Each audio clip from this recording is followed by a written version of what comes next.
Hey guys, good evening sa inyo lahat. Ito si Gene. Welcome sa 11-9 Workshop. So guys, magandang gabi sa inyo. Medyo gabi na tayo nag-shoot ng vlog ngayon. Ngayon na tayo nagkaroon ng time, no?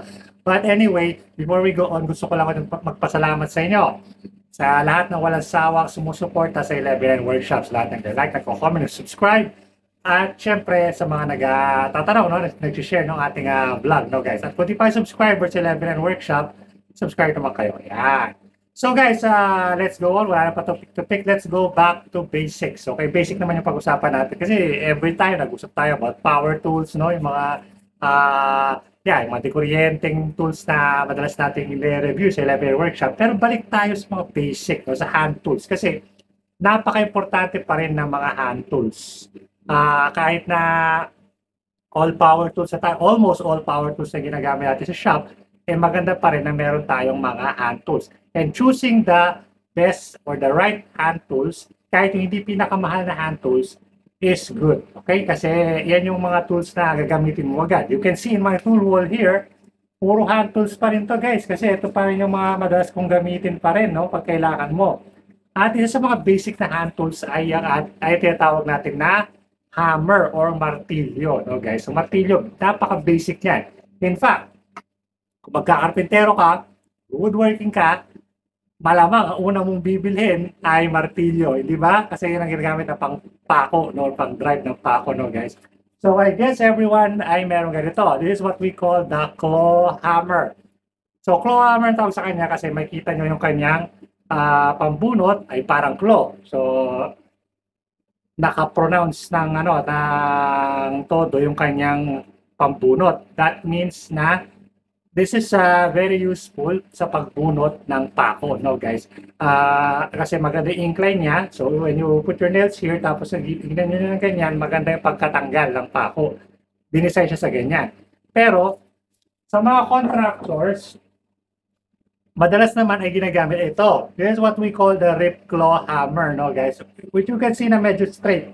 Mas straight yung kanyang claw, yung pambunot niya kaysa sa mga claw hammers. If you look at this, ayan, medyo curved siya. That's effective pambunot ng pako. Ito naman ay medyo straight because this is better used sa demolition, no guys? Yung mga contractor kasi, minsan kailangan lang magtanggal ng mga baseboard, ng mga cornisa, yung ganyan. Yung ito, pwede mong gamitin na pan-demolish siya. Para siyang pry bar. Pwede mo siya ipokpok na patagilid or patalikod sa yung baseboard. For example, ito, may baseboard ng ganyan, nakadikit sa wall, pwede mo i-drive yung martilyo ng ganyan, then palungkitin mo siya, parang pry bar, tanggal yung baseboard, no guys? So, yung mga contractors, especially sa ibang bansa, madalas silang gamitin ito. Ito tatawag natin na rip claw hammer nga, no guys? Pero sa Pilipinas, guys, hindi ganong uso yung mga straight claw hammer. Actually, bihira lang akong makakita ng mga straight claw hammer or mga rip claw hammer like this one sa mga local na markets, no guys? And usually kapag branded na mga to, like this one, this is an S-Wing which is one of the best na martilyo sa buong mundo. This could be very expensive, no? Medyo mahal siya. Pero meron pala affordable na option. At dyan papasok yung ating mga bagong kaibigan from Harden Tools Philippines. So I would like to thank Harden Tools sa kanilang pag-suporta dito sa 11-9 Workshop. So, sila rin pala yung nagbigay nitong ating napakagandang apron na to, na Oxford na apron PPE, no guys? I love this kasi it looks really good. Tama-tama yung size niya. It's made of Oxford. So, mas makapal siya kaysa dun sa apron ko na tela. So, that means na may protection siya from yung mga halimbawa, nag-grinder ka, yung mga sparks, ganyan, di ba? So, tapos meron siya mga pockets dito that you can put your pencils, yung mga tools na ganyan, guys. So, yeah. Pero, the best thing is that, ito.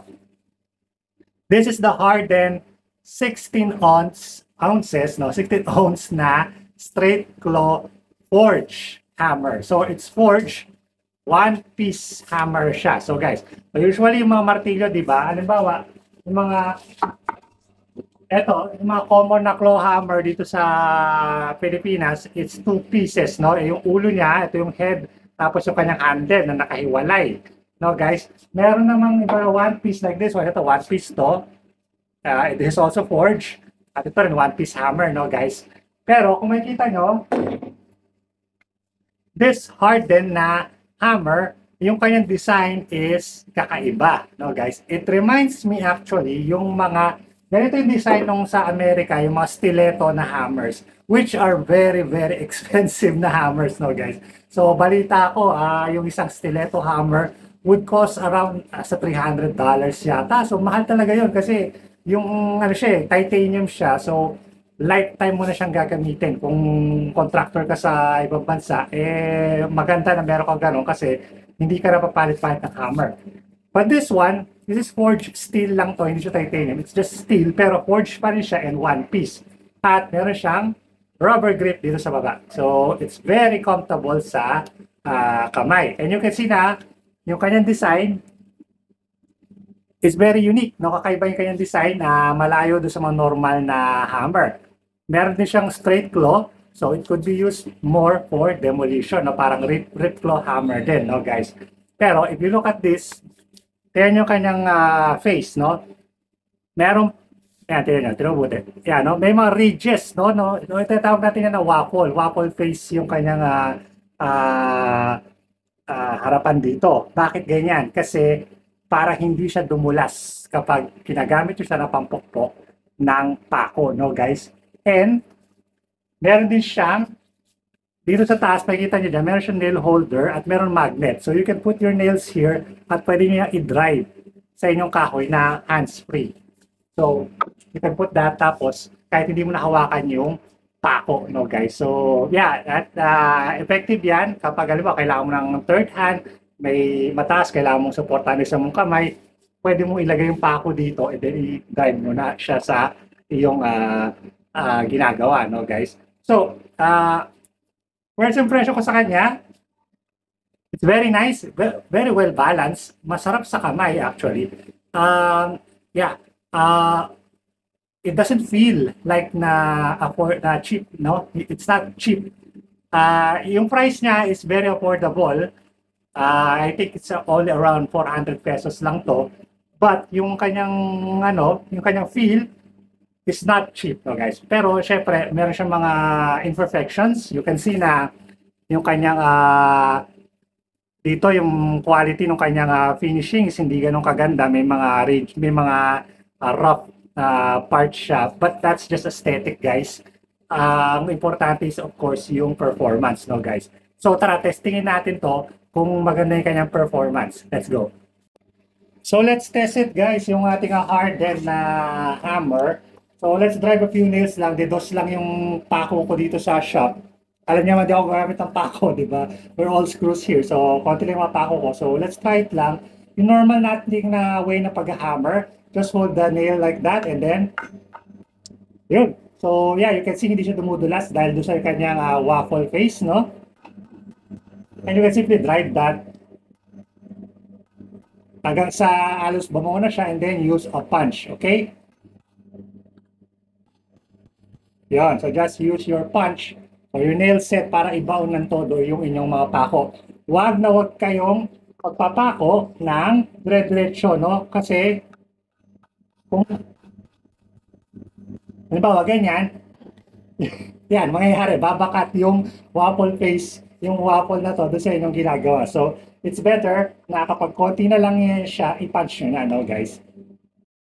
So, pakita ko lang sa inyo guys paano ginagamit yung kanyang nail holder. Ilalagay mo lang yung kanyang nail doon sa ibabaw doon sa magnet and then you just have to drive it sa kahoy. Ayan. And then, pukpukin mo lang siya pabaon. So, hands-free, guys. So, you can use this kung kailangan mo talaga na hindi siya hawakan. Pero mas maganda kung hawakan mo pa rin. Mas accurate yun, guys, kaysa sa ganito.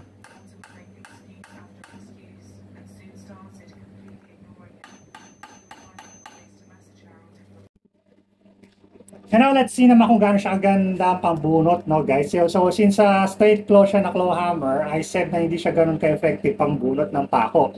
So let's try. So bunutin natin to. So you can see guys, so ayan o. Since nandito yung kanyang fulcrum, nahirapan siyang bunutin. Mabubunot siya pero matadrive yung ulo dito sa inyong ginagawa. So magkakaroon siya na, ayun no, magkakaroon siya ng dents, no guys. Unlike dito sa mga straight claw, sa mga claw hammer na ito,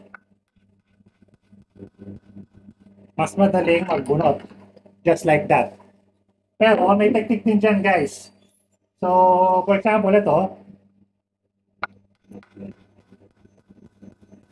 so ang technique ko dyan guys, pag nagbubunot ako using a straight claw hammer, lalagyan ko lang ng fulcrum dito. It's either yung punson or kahoy maybe or whatever. And yan. So mas madali na siyang magbunot when you're using fulcrum like this one, no guys? So yeah. Yun. So yun guys, final say is that I really like this hardened hammer, no guys? When compared this to this one, this is 20 ounces to. So mas mabigat to sa kanya. Ito, magaan lang siya. It's very, yun nga, well balanced. Masarap sa kamay. Ang sarap sa kamay ng kanyang grip. And meron siyang parang stopper dito para hindi siya dumulas pa ano sa kamay mo, no guys. So, tapos, I think it's perfect din para sa mga tool belt, no? So, kung pwede mo siya i-strap sa tool belt ng ganyan. Meron din siyang butas, I don't know, siguro pansabit or whatever. Kasi sa ibang bansa, yung ibang mga ganitong style ng hammer, yung mga butas na to, pwede mong gamitin na wrenches, ganyan. Pero ito hindi yata, no? But that's okay. It's okay naman. With its price, no, is it worth it na yung price niya around 400 pesos? Yeah, definitely. So kung naghanap kayo ng ano ng hammer na kakaiba and functions really well, at ito pala yung waffle face meron din na ganyan, tapos meron pang hold ng nails, no, yung kung mga hinahanap yung function na meron sa mga stiletto hammer sa ibang bansa, pero gusto nyo sa murang halaga, check this out. Check out nyo itong hardened hammer. And kung interesado kayo dito guys, nasa description yung mga links, no, nung kung saan ito pwedeng bilhin sa Shopee, sa Lazada. And you can check out yung hardened website at yung kailang Facebook page para sa iba nilang products. So check yung mga iba nilang products. Actually, marami na akong ginagamit dito na hardened products. Pero hindi ko ganun binablog kasi ginagamit ko siya sa workshop. Pero I've been using them for a long time. So salamat naman, napansin din ng Harden at kaya nag-decide sila na supportahan tayo, no, guys. It's really great. Okay, so yeah. So yun lang guys. Thank you so much for watching. I hope na nag-enjoy kayo sa natin to, sa review natin ito. I'm gonna see you guys again next time. This is from 11 Workshop. Diyos!